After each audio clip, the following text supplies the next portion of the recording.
चलिए हम लोग ये इस चैप्टर को पढ़ लें पहले। तो हम लोग का ये चैप्टर जो है छठा चैप्टर है। छठा चैप्टर क्या है? एक लेख और एक पत्र। ये भगत सिंह का लिखा हुआ है। और भगत सिंह जो है एक स्वतंत्रता सेनानी थे।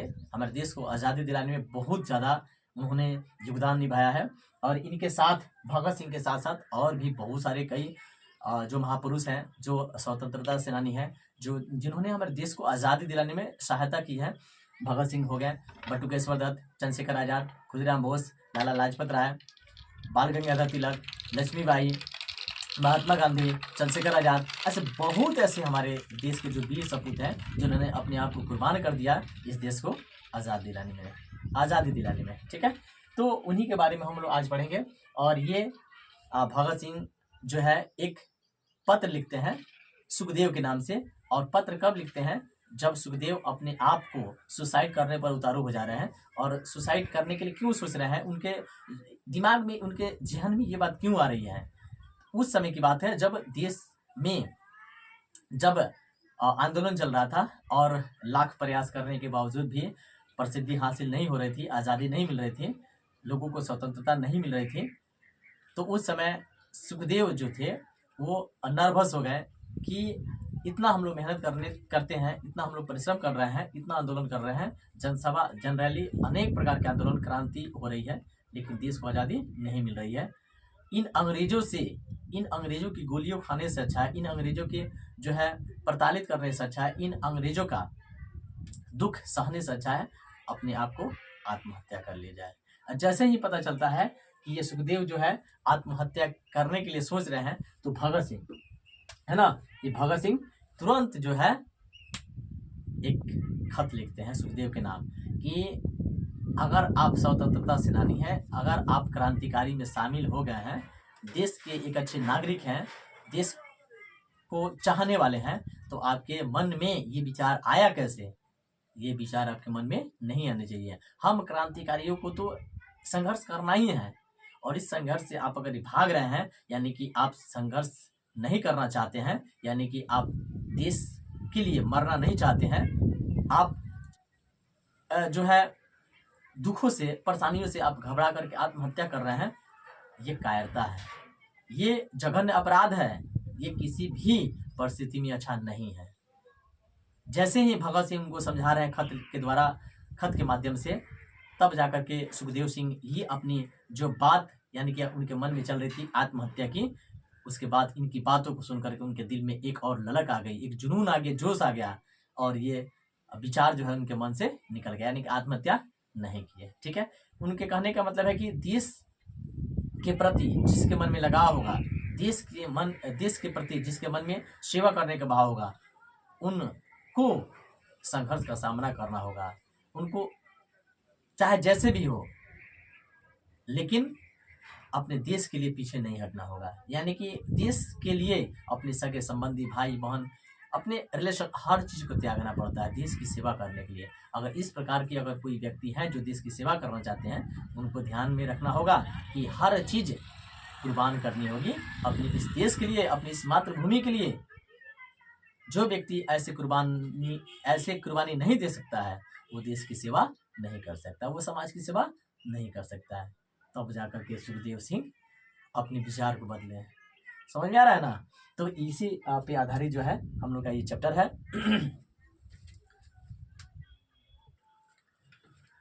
तो चलिए हम लोग सबसे पहले देखते हैं भगत सिंह जो है, भगत सिंह एक लेख और एक पत्र के माध्यम से जो चैप्टर लिखे हैं, और उस चैप्टर का सबसे पहले हम लोग लेखक परिचय देखेंगे, भगत सिंह के बारे में देखेंगे, उसके बाद चैप्टर के बारे में देखेंगे। ठीक है, तो ये भगत सिंह के बारे में लिखा हुआ है। कह रहा है कि भगत सिंह का जन्म हुआ था 28 सितंबर 1907। रेड कलर में आप यहाँ देख रहे हैं, रेड कलर में यहाँ पे आपको दिख रहा होगा।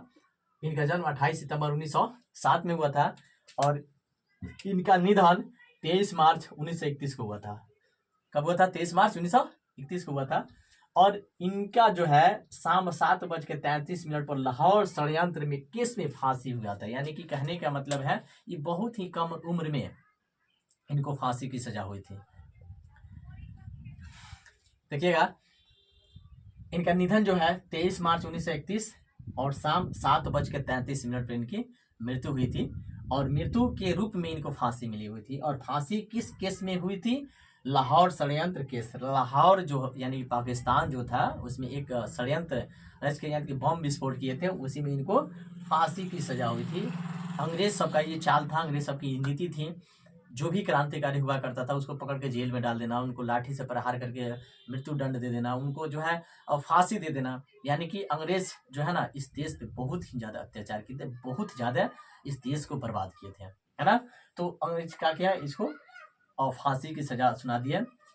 जैसे इनको फांसी हो गई कब? 23 मार्च 1931 को और शाम 7:33 पर। ठीक है। उसके बाद कह रहा है जन्म स्थान बंगाचक, और ये जगह का नाम बंगाचक नंबर 105 गुगैरा ब्रांच है, और वर्तमान जो लायपुर यानी कि पाकिस्तान में है। ठीक है, इनका पाकिस्तान में था। और पैतृक गांव यानी कि पैतृक गांव जो है इनका खटकड़ कला पंजाब में है। ठीक है। और आगे कह रहा है इनकी माता का नाम विधावती देवी है, इनकी माता विधावती देवी है, पिता सरदार कृष्ण सिंह है, और इनके संपूर्ण परिवार जो है स्वतंत्रता सेनानी, यानी कि इनके पूरा परिवार जो है क्या थे? स्वतंत्रता सेनानी थे। यानी कि स्वतंत्रता दिलाने में, यानी कि देश को आज़ादी दिलाने में इनके पूरा परिवार जो है अपने आप को समर्पण कर दिया। ठीक है।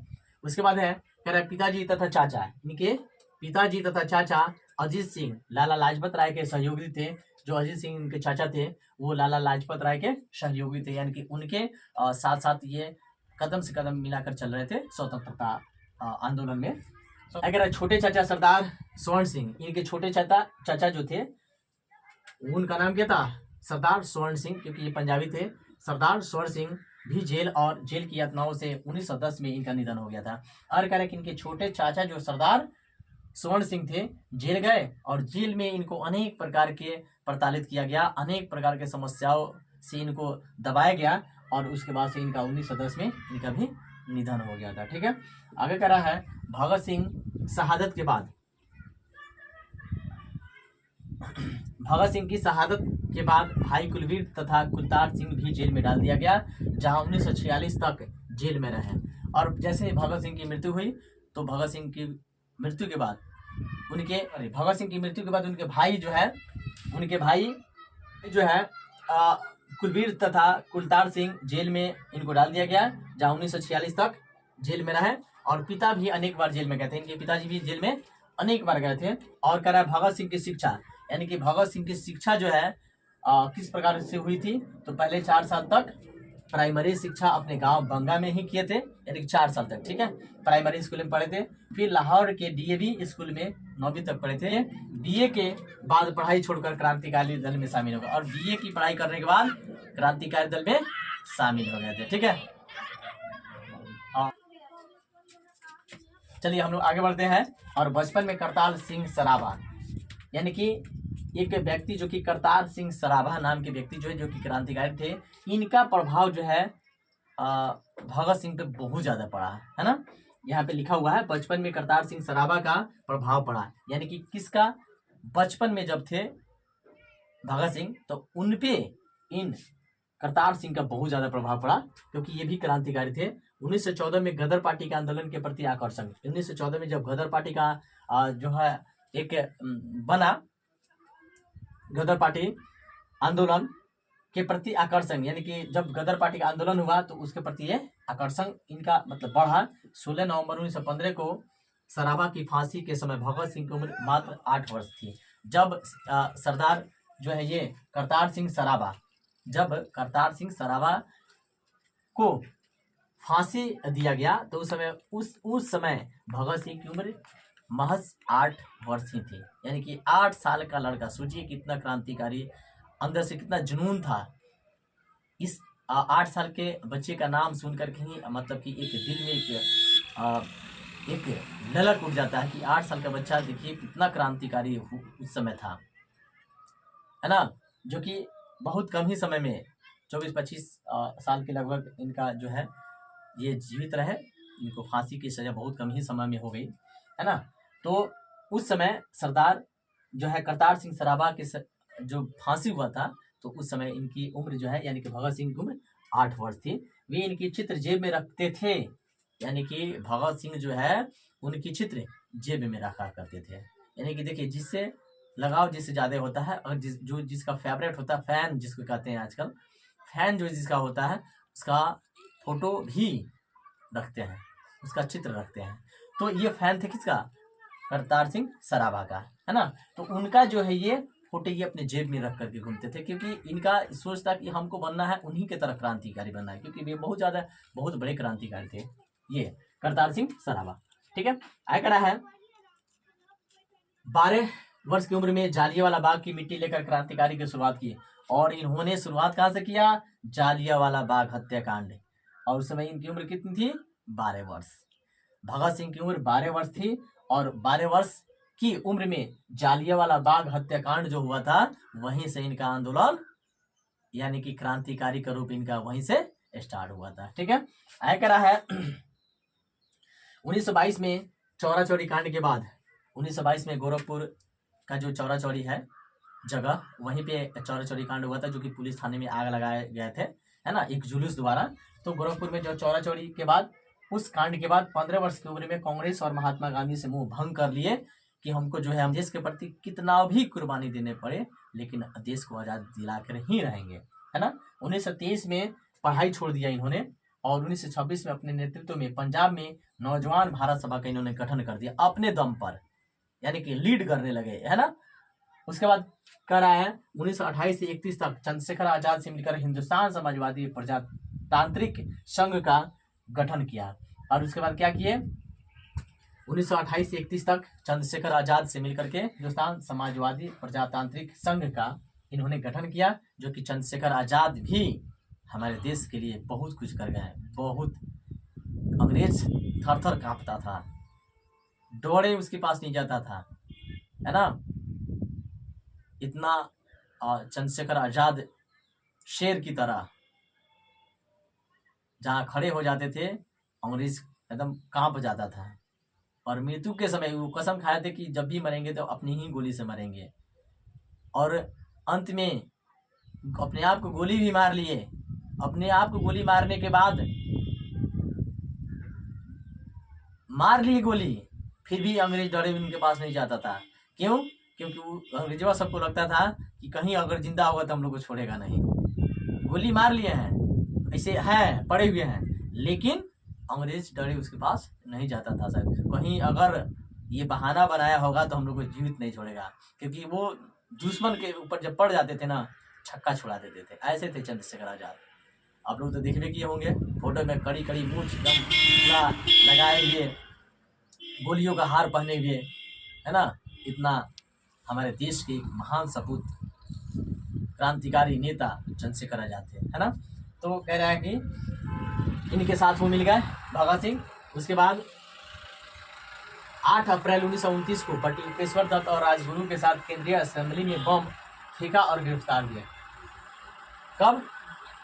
8 अप्रैल 1929 को बटुकेश्वर दत्त, ये भी क्रांतिकारी थे, और राजगुरु के साथ क्या किए? असेंबली में बम फेंक दिए। अंग्रेजों सबका असेंबली लगा हुआ था, भाषण चल रहा था, उसी में बम फेंक दिए, है ना। और बम फेंक दिए तो उनकी क्या हुआ देखिएगा। इनकी पहली गिरफ्तारी जो है 1926 में दशहरा मेले में हुए बम जो विस्फोट हुआ था। 1926 में जब दशहरा मेला में एक बम विस्फोट हुआ था, 1926 की बात है, ठीक है। तो 1926 में जब दशहरा मेले में बम विस्फोट हुआ था, तो इसी कारणवश इनका गिरफ्तारी हुआ। कब? 1927 में पहले गिरफ्तारी, ठीक है। उसके बाद क्या रहा है, इन्होंने कुछ कृतियां भी लिखे हैं, जैसे इनका कुछ लेख भी है, जैसे मैं नास्तिक क्यों हूँ, मैं नास्तिक क्यों हूँ, इन्हीं का लिखा हुआ है। ये आता है मैं नास्तिक क्यों हूँ, इसके लेखक कौन है? तो कौन है? भगत सिंह है, याद हो जाएगा ना। उसके बाद कह रहा है, ये कब लिखा गया? 1930-31 के करीब में लिखा गया है। अछूत समस्या इन्हीं का लिखा हुआ है। विद्यार्थी और राजनीतिक इन्हीं का लिखा हुआ है। सत्याग्रह और हड़तालें भगत सिंह का ही लिखा हुआ है। बम का दर्शन, बम का दर्शन, ये किसका लिखा हुआ है? भगत सिंह का लिखा हुआ है, ठीक है। तो अब आप क्या कीजिएगा, ये इनका जन्म, मृत्यु, पिताजी का नाम, इनका जन्म स्थान, है ना, और ये क्या क्या लिखे हैं, यहाँ पे जो आप देख रहे हैं क्या क्या जैसे नौजवान भारत सभा का गठन किए हैं, यहाँ पे ये लिखे हैं, लिखे हैं, इन सब चीज़ों को आप कंप्लीट कर लीजिएगा ताकि आपका ऑब्जेक्टिव कंप्लीट हो जाए। ठीक है। फिर नेक्स्ट वीडियो में आपको पूरा इसका कहानी का पूरा कहानी का आपको सारांश बताया जाएगा, पढ़ाया जाएगा, ताकि आपका जो है ऑब्जेक्टिव क्लियर हो जाए, सब्जेक्टिव भी क्लियर हो जाए। ठीक है, तो फिलहाल आज के लिए इतना ही। फिर मिलेंगे हम लोग नेक्स्ट वीडियो में इसका सारांश लेकर के। तब तक लिए आप इसको कंप्लीट कीजिए। ठीक है, thanks for watching this video.